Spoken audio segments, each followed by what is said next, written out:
Well, this is it. This is Uncrashed, the simulator that has taken over my life the past few months. My journey with Uncrashed began back in April of 2024, and in the last 5 months, I've put in well over 100 hours, and I feel like I have enough experience to share my opinion on it. Picking up this game to me felt like what I imagined to ride like a unicycle on a tightrope while juggling like flaming torches. Like the learning curve is pretty steep, but once you get the hang of it, it's incredibly fun. To be fair, the graphics are pretty good, especially compared to the other FPV sims I've tried. Just to give you a comparison, here are the top 3 drone sim games, just so you can see how the competition stacks up. This is the sim I hear about the most. It definitely has the best graphics and the biggest fan base, but it's also the most expensive. The graphics may be better than Uncrashed, but it's not crazy significantly better. The one thing I will say is the graphics are more immersive. I love the fact that it gives you the option to simulate camera noises. DRL is the smaller of the 3 drone sims I've tested. As you can see, the graphics are pretty mid. Although it isn't visually appealing, it makes up for how fun it is. I love the different game modes this game has, such as the one where you fly around a big track and just try popping balloons planted around the map. This gamifies the learning experience even more, which I love. But this isn't a DRL review, so let's move on. I feel like if there's anything this game needs, it's definitely more game modes. It needs to gamify the learning experience more. There isn't much choices. It's either you do a race or fly freely around a map of your choice. Oh, and there's also multiplayer, but the player count and being at where it is, it can be challenging to find a lobby with people. But it's awesome that they even offer that option. And they also have like a ranking system, which I believe is pretty pointless the way it is. I would way rather if the ranking system was like numerically, like almost like Overwatch or I guess Osu, like you get like your rank is 1541 or whatever, or top 500, you know? It's pretty bare, to be honest. The UI could be so much better. It doesn't actually allow you to build your dream drone. You can't pick any of the parts, but rather you pick the specifications of your drone. Unlike Liftoff, where you pick the exact frame, battery, motor, propeller, camera, antenna you're going to be flying with.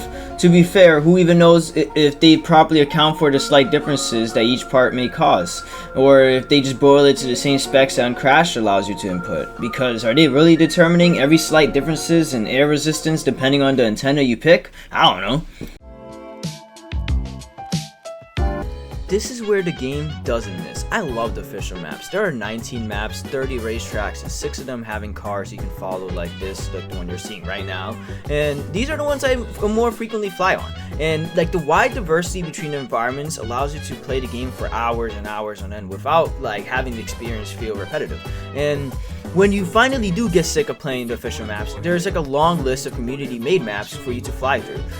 Currently, there are 1,500 plus maps from a talented collection of people, with some having racetracks. And to be fair, I haven't touched any of them because like I'm going for a gold medal in every one of the official maps, and that has taken up way too much of my free time.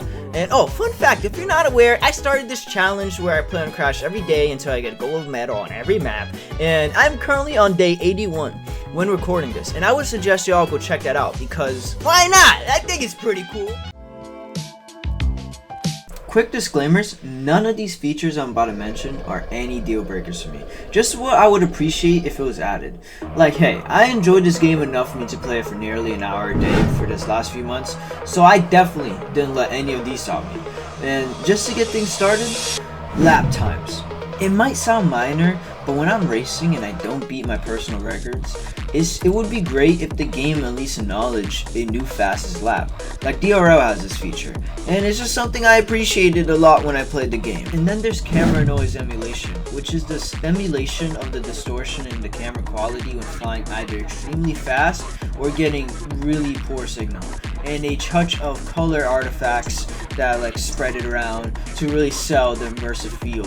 And sadly, Uncrashed doesn't offer that. Now lastly, a feature I would love if they added would be battery life simulation.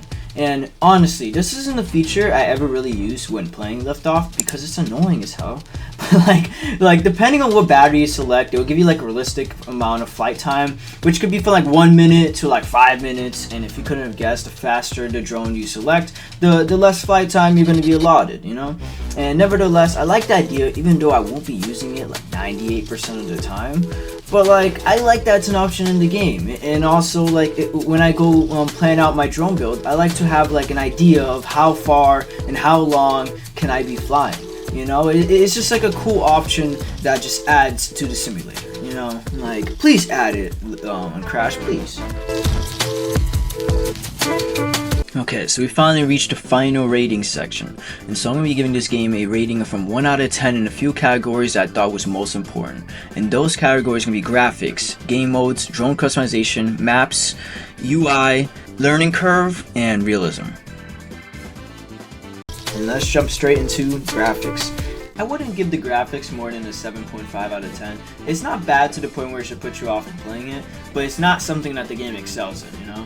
Like, I honestly feel like the graphics are quite appealing, like visually. And knowing how crazy games are today, like my standards have, you know, been raised, but I think it's more than good enough, especially for a game that has one dev. And next up is game modes. I mean, it offers the bare minimum necessary, so it at least deserves a passing grade. And also the game modes it offers runs and works the way I imagine it should run. And I would say the only reason I didn't give it a lower score is because it at least have multiplayer. And for a game that has one dev, I think a 7 out of 10 is more than good enough. And as for drone customization, I mean, I thought the last one offered bare minimum, and this one doesn't even allow you to pick the parts or anything. You can only pick the specs, and which I think is pretty mid, but considering the game is a one dev project, it's understandable, so I'll give it a 6 out of 10 at least. As for the maps, I feel like it's a 10 out of 10. I mean, it has a track editor, and even if they didn't, like the official maps are really well designed. And the community that this game has fostered is full of really talented people who have created some of the coolest maps I've ever played in. Like for example, since I started this Rogi rating section whatever, all the maps you've been seeing have been custom community made maps. And as for the UI or user interface, a 7 out of 10. I mean, it's not really much to say about this one. I mean, I feel like it can be tweaked to be more captivating and visually appealing, but it's good enough. And as for the learning curve, I have to give it a 6 out of 10. I think they could have made the learning experience way more bearable by just adding more easier maps, or at least marking and listing the current tracks from easiest to hardest, you know? Like, which again is something I honestly appreciated from DRL. That's something DRL does. With more game modes too, other than races, might also help with the learning curve.